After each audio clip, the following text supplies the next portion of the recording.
All right, so what does that look like?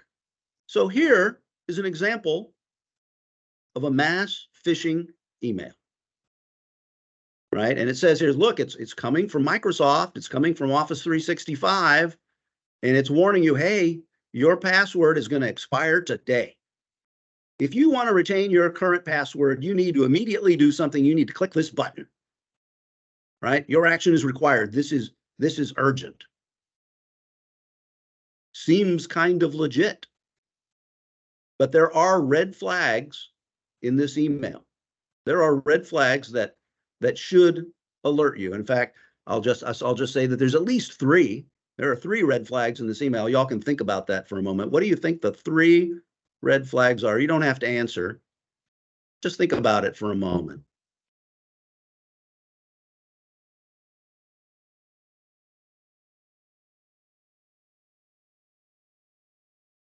Well, here they are. Here are the 3 red flags in this example. First of all, it's coming for some suspicious domain, right? It's trying to make you think it's coming from Microsoft, but it's really coming from marco.marquard@adhaccessories.es in Spain, right? España. So it's coming from a weird place. And then it's telling you, hey, you got to do something immediately. Your password is going to expire today if you don't do something. And then they want you to push a button, right? They want you to click on something to take you to a place where you'll be asked to put in your password. And that's where they'll get you. Now, these are not the only red flags, right? There are more. And I'll just pause here for a moment to give you a little tip. Is that aside from looking at the suspicious domain, anytime you receive an email like this, if you're inside Microsoft Outlook, you can just point at the button or the link, hover your mouse over the button, and Outlook will pop up the exact URL, the exact web address where that link will take you. And you should look closely at it. This is supposed to be from Microsoft, right? So if you hover over this link or over this button, does it say it's going to go to, login.microsoft.com? Or does it say it's going to take you to adhaccessories.es, right? So clearly, if there's a mismatch, it's sending you some weird place, then it's not legitimate. Here's another one. Here's another example of a mass phishing email. And this one's a little more sophisticated, as a matter of fact. Why do you think this one's a little more sophisticated than the previous one? Just think about that for a moment. It looks plausible. There's not really any way for most users to recognize whether or not the sender is legitimate. Look, it says it's coming from SharePoint. No-reply at SharePointOnline.com. Most users have no way of knowing whether that's a legitimate email address or not. Do emails like this come from SharePointOnline.com? Maybe, maybe not, right? But it does have this red flag.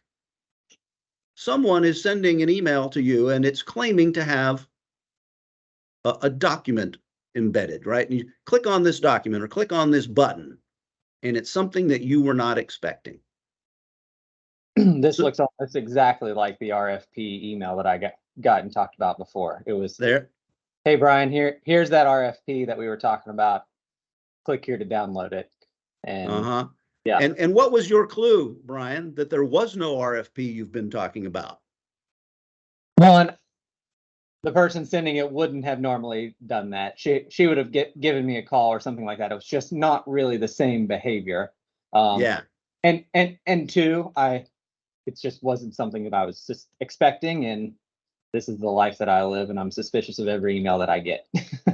Yeah. All right. So those two were examples of mass phishing attacks. But now let's move on to a spear phishing attack. Now, what is a spear phishing attack?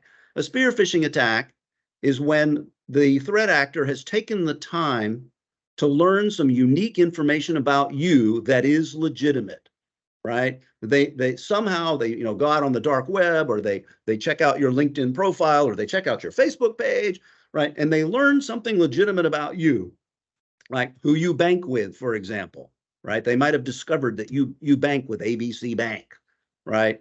And then they send an email specifically to you, not to bunches of people, but specifically to you, and try to fool you because they know something about you, right? So look at this. I know you're working from home, but I really hope you're online right now. I'm in a meeting with that finance guy from Westinghouse, and it looks like we haven't paid the last month's invoice. It was due yesterday. Can you please pay this immediately? They are not happy, right? Here's the account number. Here's the routing code.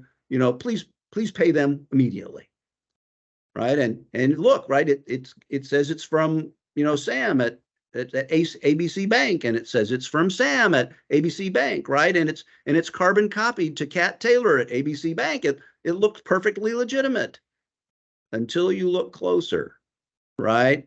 If you look really close, the email is not coming from ABC Bank, it's coming from ABD Bank, right? And of course, they are trying to get you to do something right now, right?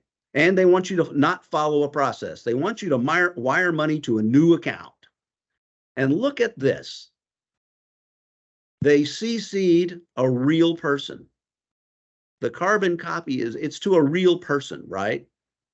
So sometimes they can fool you just by linking in some other real person there, right? So this is an example of a spear phishing, and you have to be just as on guard when something looks like it really is coming to you, as you do when it's something that it comes out of the blue.